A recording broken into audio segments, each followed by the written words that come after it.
welcome to another Married to Reselling video. I'm Faye. I'm Simon. And together we are a married reselling couple selling mainly on Amazon and eBay. Coming up in the video are sales from right here in the barn, and later on we will be showing you our beginner's guide to selling arts. So we're going to talk about everything that we've learned in the last couple of months where we've been trying to focus more on art sales. But first, let's see some sales from right here in the barn. Okay. Yeah, we've got some art. Wow. It's a finished needlepoint. It's art, it's framed. Oh yeah. Goes on the wall. It's a vintage finished needlepoint framed Scotland castle, and it's called Island Donnan. It cost £2 from a jumble sale, no, a car boot sale within the last month, and it sold for £19.50 plus post, and it's going GSP to America. Then we've got crate 24. Yeah. It's the vintage Mary Ellis cup. Oh yes. There we go, teeny tiny little cup, and that cost 53p from auction, sold within 5 months for £8 plus post. I think this is the one that caused confusion, where someone made an offer which was accepted and then someone else swooped in and bought it and then didn't pay. Yeah, but it's sold. And it's sold for more than those other ones. Then we have this vintage Grimwade's pie funnel, the improved version. That cost about 70p from auction, and that sold within a week for £12.99 plus post. We say about 70p because we don't quite know. It's a massive job lot, but we think it's 70p, so we'll probably just say 70p from now on. Yeah. Then we have some vintage Tudor Rose playing cards, double deck, from Vienna in Austria. They cost 61p from auction. They sold within 3.5 months for £9.24 plus post. Then we've got this air fryer cheat sheets. There's 2 in there. That cost £1.49 a year ago and sold for £8.99 plus post. Yeah, we sold this before and it came back because it's all in Fahrenheit. So I don't think we picked it up the first time. Anyway, updated it, made it really clear. So let's hope that they read it, because there's no Celsius, centigrade. Degrees C. Crate 20. Right up there with 2 tubs on top.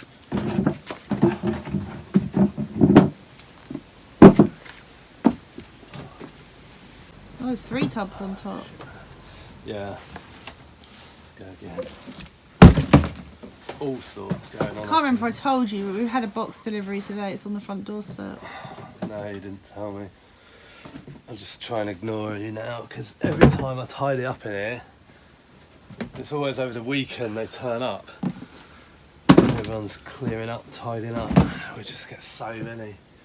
Shouldn't complain, not complaining. Okay, what we got? 4 dinner plates. Is it the Morning Star ones? Yeah. These 4 Royal Doulton Morning Star dinner plates. They have been for sale for a year as well. They cost £1.42 and sold for £18.68. They were from auction. And we've got crate 16. Vintage chrome plate, cobalt blue glass dish and spoon, silver flower. Huh? No. Sort of looks like that, doesn't it? No. Oh. That? Yes. Yes. There we go. That cost £3.63 8.5 months ago and sold for £4.99 plus post. That would have been in a job lot from auction at that price. With other stuff. We've got this jumbo Jan van Hasteren, the wedding 950 piece puzzle going out. It's brand new and sealed. It cost £3 from a charity shop 2.5 months ago, and it sold for £28.49. Then we have this vintage cloverleaf set of table mats, 6 of them. They're pictures of old hunting scenes. This cost about 70p from a job lot from auction, sold within a month for £25. Was £7.50 from Co-op. Yeah. Then we've got these beer coasters, vintage Green King drip mats, 6 of them. They cost 78p and sold for £9.99 plus post. And then these shoes sold on the other side. They cost 28p, sold for £5 plus post. Not in the business of selling shoes much anymore, but they were in a job lot that we had of bric-a-brac and stuff, so I listed them. We have got this amazing, huge painting going out. It's a vintage Irene Kefiri, I think is the right way to pronounce it. It's an oil painting of a woodland scene, framed and signed. It's very large. It's 67 by 97 centimetres. There is her signature. Well, that cost £3.50 in a big job lot of art that we got and sold on offer and on a promoted listing for £110. So after postage, we reckon it's about 60 odd quid profit, which is really good on a £3.50 spend. So as you might have noticed from the title or thumbnail of this video, this is our beginner's guide to selling art. The reason we've called it the beginner's guide is because we are the beginners. So we just thought it would be right, in the spirit of sharing, that we should talk about what we've learned. Later on in this video, we're going to show you some actual sales that have completed. Some of them you won't have seen before here on the channel yet. So we look forward to sharing some of those with you. In terms of our experience, in terms of my experience, I don't have any experience really with selling art. My mum is an artist and I did used to attend some of her private views and exhibitions. I was mainly just dishing out the drinks. I couldn't really talk about the art. My mum had a studio at her house, so I was kind of around art and art materials, canvases, paints, all the rest of it. But in terms of sort of gaining any real knowledge from that, particularly knowledge to be able to sell it, my knowledge is very, very limited. I don't think her artistic skills kind of transferred to you either, did they? No offence. No. My experience is I did GCSE art and I can sort of semi-draw, but that is it. I have no experience in sort of buying art. I am rubbish at making decisions anyway, so just buying art for our house doesn't really happen because I just worry I make the wrong decision. So yeah, we are complete beginners and with very little experience. The eBay account that we resell from is over 20 years old now, so I can't say that I haven't sold art in the past, but we've really ramped things up in 2024. I can't remember in the sort of more recent years actually going out and buying and selling art, but at the start of this year we went to a local jumble sale. A picture just caught my eye. It was sort of leaning on a radiator behind someone's table, and that was our first purchase really in the art industry. It was £6 and it was enough to put off some resellers from ever bothering selling art again, because it was a bit of a relentless customer that we have mentioned in this channel before. They had a lot of questions and they were trying to get it cheaper, but we stood our ground and it was a really good sale, which made us think that, wow, this is something we can do. Yeah, so it did open our eyes to the opportunity. Yeah, so we didn't sit on it and we just kept on going. So one day I was sitting watching an auction online and I wasn't really bidding on, I don't think I was bidding on much at all. I think I was just having a coffee and seeing what was going on. And there was some horse racing pictures and no one was bidding on them. I think I bid £4 and I won them. And I sort of went to Faye and said, I'm really sorry, we've got to go to the auction on Monday to pick up a £4 lot. It's the only thing that we'd bid on and won that week. So one of us went and got them home. Faye listed them and they started selling. And again, that was a sort of another eye-opener to the opportunity. I guess an opportunity that we've been missing for many years. And you know, it feels quite niche, but you know, it's just the same as anything else. Like the first time you pick up a cos dress, you know, there's no difference between that and the first time you pick up a horse racing picture. They started selling, and so we started to think about that opportunity a little bit more. Fast forward to the summer months and I kind of let rip at the auction by buying 2 big lots of art. I say big lots, it was actually lots of little lots, and I got carried away to the point where on one of those days we had to do 2 trips to go and pick it all up. Yeah, it was stacked up. I did it just online, so I hadn't been and viewed the art, so I had no idea, because they don't put things in the description about size and stuff. I had no idea how big they were, and some of them were like over 1 meter long. So yeah, it was like, oh gosh, I do it a lot. I buy things and then I think, what have I done? What have I done? Especially if Simon's thinking, oh yeah, Faye, this is a lot, and he knows he hasn't got to list it. It's me. At that stage, yeah, you know, we just sold a couple of horse racing pictures and you know, and an oil painting from a garage sale. So it was like, we went from that to basically buying kind of nearly 100. Simon's very slowly catchy monkey, do things properly. I'm just like, go big or go home. So that first lot was June, and then come sort of July, a couple of weeks later, I hadn't even listed the June stuff yet really, but I just went big again and bought loads of stuff in July, like a lot. And poor Simon, he is the muscle when it comes to the auction stuff. So it's like, excuse me, Simon, I have just bought a few bits at auction and we need to go and get them. And he's just like, what? So we're going to show you some of our favourite sales, high value sales, Interesting sales. yeah, any sales that we sort of think are noteworthy. We're going to show you in a little while. So as Faye said, June and July we picked up something like, actually it was about 70 pictures, something like that. We have accumulated more from garage sales and jumble sales and all that, but from those particular lots we spent £123. So far we've sold 32 of about half. I think we sold about half of them, and our profit to date on those lots is £919. So that's with 9% promotion, that's all the costs are included, postage included, fees calculated at 15% because it's that there or thereabouts. So far we've turned a purchase of £123 into £919 profit, which we're really pleased on. You know, we thought it's only right, as I said earlier, that we talk about what we've learned: buying art, listing art, selling art, shipping art. So here goes. Obviously, if you buy in a job lot of mixed art, you don't know necessarily what you're going to get, or there could be a bit of everything. But if I was going out and going to charity shops, jumble sales, garage sales, car boot sales, I would look for old paintings, old pictures that have got quite ornate frames, because they are very popular. People often buy them and get rid of the art, they just want the frame. So one big challenge that you get when buying art is trying to work out whether what you're looking at is original or a print. Now, it's much easier to tell when something's not behind glass, you know, if it's oil or acrylic, if it's raised paint or even watercolor, you know, you can tell.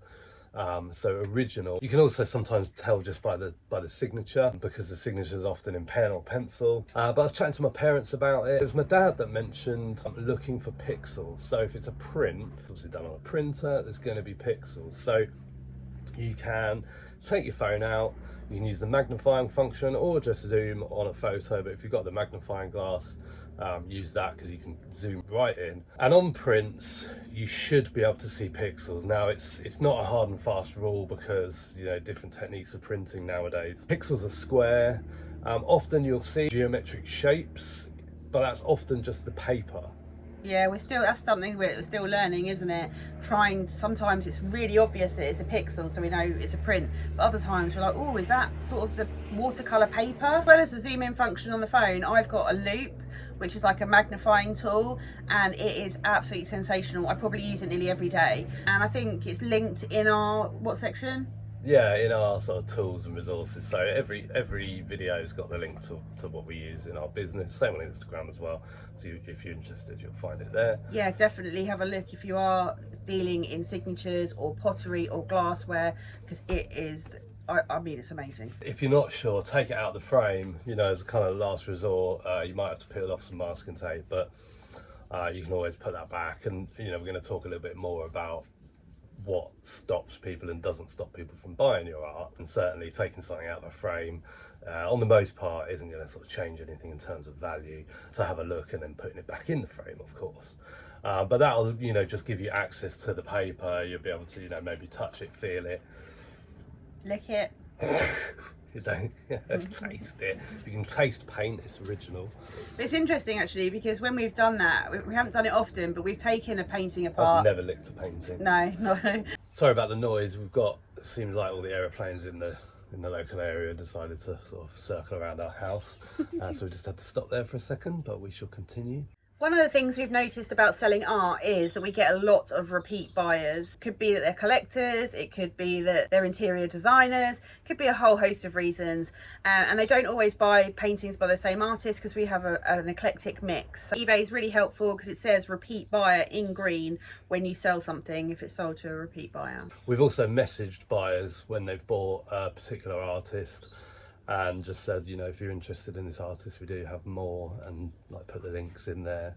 Yeah, we've done that on eBay and Interior. One of the problems I experience most is trying to identify signatures. Sometimes they're as clear as day, other times they're as clear as mud. That's when my loop comes in handy and the magnifying app on the phone. but sometimes I just have sort of part words or part letters, and I'll put them in Google anyway. Another thing I do is Google image the signature or Google image search the actual painting, and that can help as well.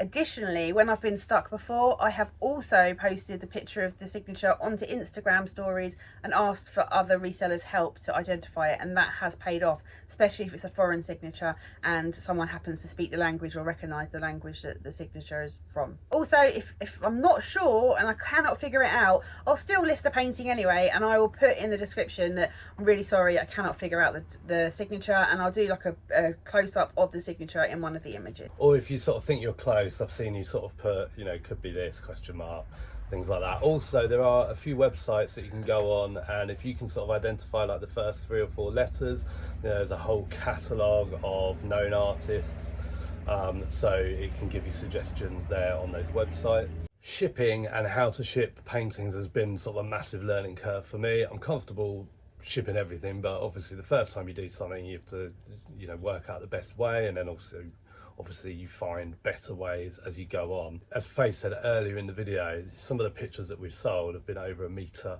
long, so it's like, you know, where do I start with that?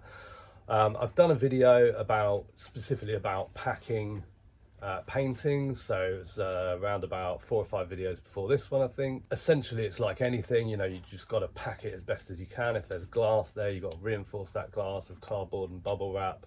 You've got to do everything you can. Now, Protect the corners. Yeah, protect the corners, you know, protect everything.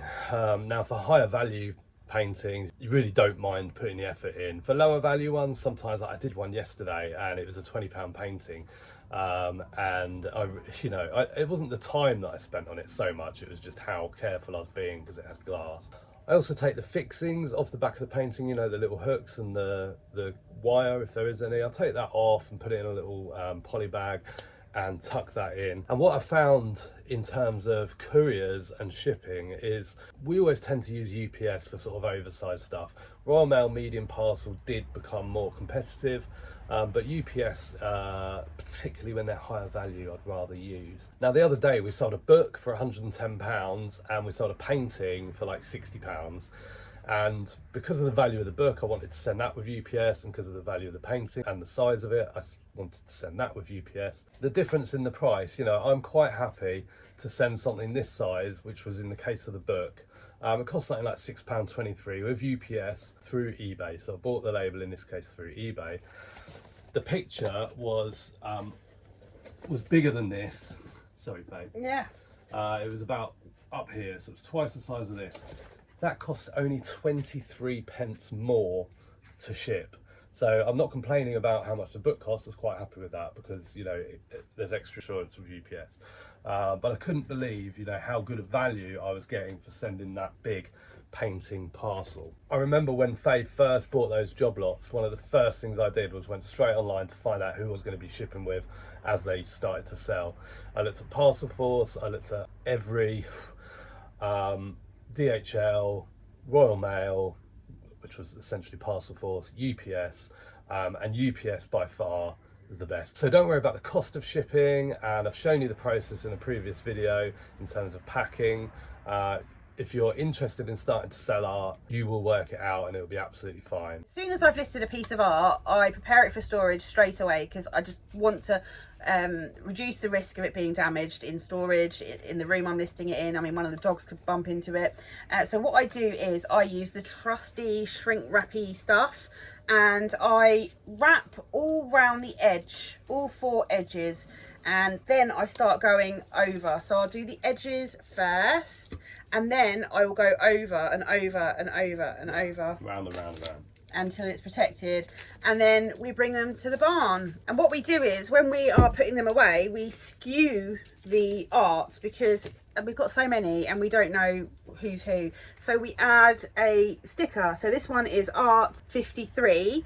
So I will put that in the skew box on the listing, art 53, and then we store them in here on their sides, a bit like how you'd store vinyl, because it's the safest way, and all the skew stickers are sticking out. So when we've sold something and I say to Simon, right, art 53, he goes and gets it because he can see it easily. That is the best way we have found to store art. Yeah, you definitely don't want to store it flat just like vinyl.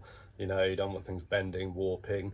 Particularly also, you know, you do need to bear in mind if you've got the fixings, that if that's stacked against another one, you don't want that pressing into the canvas or anything of a painting next to it. We're trying to get in the habit of unscrewing them and taking them off before we put them away into storage, just so it keeps it sort of safer in that respect. But all the storeroom, if they can't be removed face to face. yeah.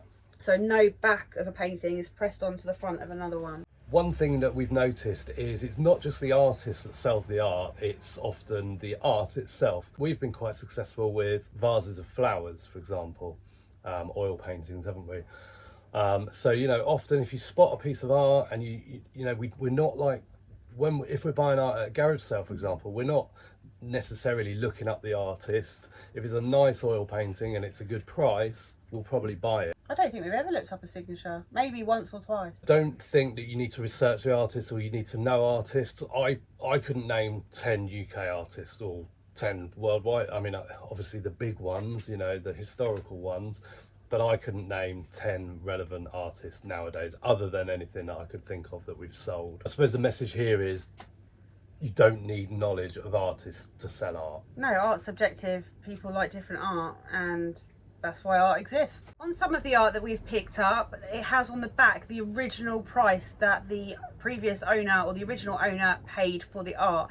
And I don't let that prevent me from pricing it higher if necessary. If my research tells me that I can get more for it, I will. I'll often declare in the product description that the original price was blah blah blah, and it's on the back of the picture. But like I said, I am happy to price above that if necessary. And in terms of pricing in general, how do you settle on a price? It depends. If I know the artist, I'll look up solds on eBay or use Therapy to look at more historical information. If I can see a similar painting, say, I don't know, they paint wildlife, but my picture's a picture of some bunny rabbits and they've previously sold pictures of a fox, then I can see, okay, that's similar. I'll sort of do an average or aim for around that price. If I don't have a signature or I can't figure it out, I might just, like Simon said, if it's flowers, like an oil painting of a vase of flowers, I will just look up oil painting vase of flowers and just get an average, and then it can tell you more. Then you can see what sort of frames they're in. Sometimes, like I've said before, the more ornate the frame, the more you can get for the picture. So you just sort of have to spend a little time researching. Some people can spend hours and hours researching things to death. I don't have the attention span for that. I research for a couple of minutes usually. It has to be very special for me to spend a lot of time on it. I probably have undersold things, but you see, Simon said the profit that we've made on this lot and we're really happy with that. So yeah, always do a little bit of research because you never know what you've got. But sometimes you can have something that you think is worth a lot of money and it isn't. And it's the things that look cheap that actually can be worth a lot more. And also in terms of pricing, you know, we might price a picture at £150. If we get an offer or send an offer for £100 and it sells for £100, if we've spent, you know, £1.44, £3.50 on a picture, we're really happy with that. Like, we won't hold out for a big price necessarily if we get an offer that's going to make us good money. Always have a good look at the painting when you're listing it. If there's imperfections, say some paint is peeling or the canvas has cracked a little bit, always declare it. It's not going to prevent someone from buying it necessarily. We have sold damaged pieces. People restore art and people sometimes like that look, but also you don't know if it's going to be used as a prop in something. It could just be a decorative piece for a theatre production that people aren't going to see right up close. It could be from far away. You just don't know where it's going to end up. If the frame is damaged or broken, sometimes the corners can be damaged, or the amount of magnolia little drips that I've like peeled off of frames, and if you can't get that sort of thing off, always declare it. That from people like redecorating their house Yeah, and not taking their pictures down. Yeah. Another thing is those really annoying thunderflies, you know, the ones that sort of just get at you that you can't see sometimes when it's really humid, and they get behind frames, and if you can take the glass out or remove the back of the picture, then you can clean them off. But I don't take pictures apart. If I need to peel off tape and use tools, I don't bother. I'll declare it. But also bear in mind that some people will just buy a painting for the frame, or they will buy the painting and replace the frame to something that they like better. For prints, look out for the edition numbers, so you can get limited run prints where they only ever printed 500 of them and you might have 101 and 500. You know, that's a really good sign that what you've got in terms of being a print is harder to come by, so make sure that you include those in the descriptions and highlight them in your images.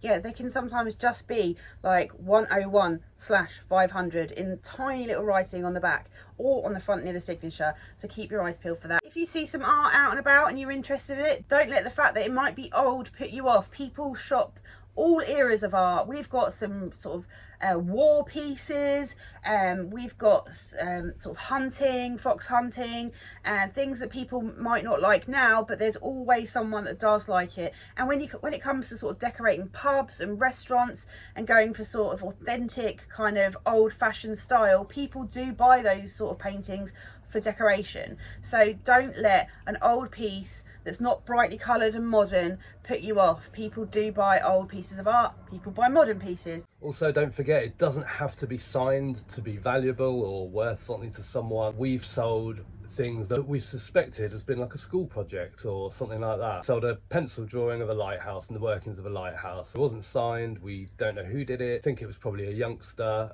but somebody liked it and sold for good money. There'll always be art in charity shops. It might not be obvious when you walk in there.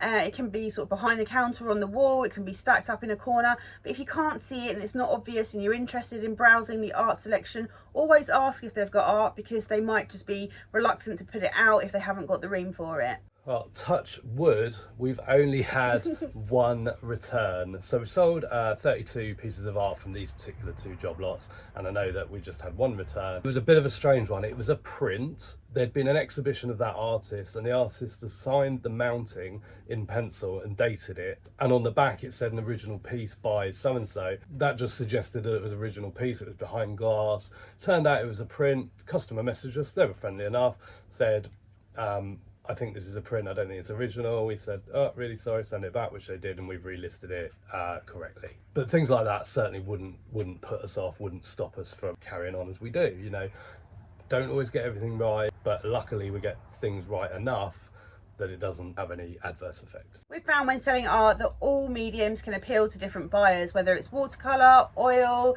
gouache, pen and ink, pastels, even framed cigarette cards, needle points, lace.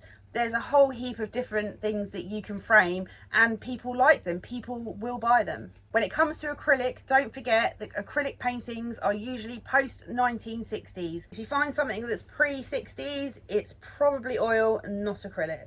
In the past, we have bought unframed art. We bought a job lot of rolled up art from auction. We didn't view it, and I have to say that they were slow sellers. Things that are framed seem to sell a lot quicker, and people are a lot more interested than just buying rolls of posters and prints. So that's our beginner's guide to selling art, but let us know in the comments, what have we missed? What are your pearls of wisdom when it comes to selling art? We'd really like to learn as much as we can, and we hope that some of you have maybe learned something from what we've told you there. Or giving you the confidence to try selling art. I'm just going to show you some art that has sold over the last few months. This one here is an East Coast Barbados painting by Virgil Broodhagen, and it's signed, and we paid £3.50 for that, and that sold on the same day for £45. Some of these you'll have seen in our sales videos already, but others are coming up, so you won't have seen them yet. This next one is a vintage Terenceville area map.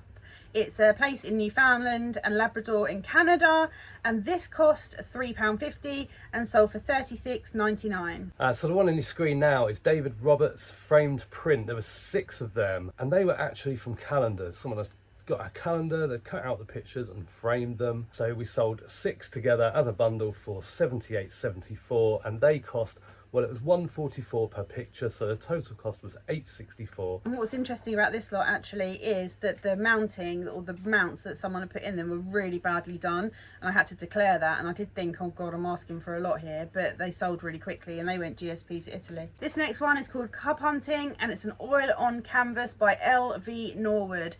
And this was an original. It cost £3.50 and sold for £137.60p. So this one is interesting. It's On the Almond by Ewan Geddes, and that's actually a river in Scotland. Original watercolour. It's framed, but it wasn't behind the glass or anything like that, so it was quite sort of exposed. It was wrapped up safely. This one cost £3.50 and we sold it for £121.74. This next one is a lovely one. This is what we mean when we say we've sold a lot of paintings of vases of flowers. This is a vintage still life flowers signed large oil painting. I don't think I could make out the signature, so I've said it's signed, but in the description I probably explained why I haven't put who it's signed by. This also cost £3.50 because it's from the same bundle, and this one sold for £131.95. This next one didn't sell on eBay, it's sold on Vinteria. It's an original Will's cigarette cards, old English garden flowers, and these are all blue flowers, so it's quite niche. Got blue frame, blue flowers, and it's framed and mounted. But what's also interesting about this one is it has a clear glass back, because cigarette cards were double printed, double sided, so you can see the information on the back as well.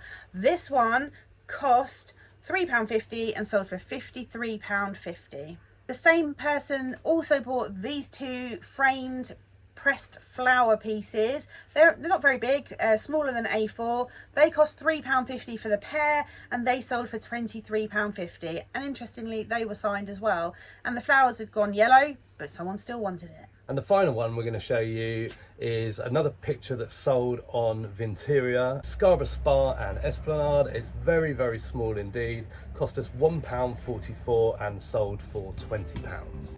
So that takes us to the end of our beginner's guide to selling art. We really hope you enjoyed it. If you did, please consider giving the video the thumbs up. And if you're not subscribed to the channel, please subscribe to the channel if you enjoy our videos. That way you won't miss any. We will see you in the next one. Bye for now. Bye.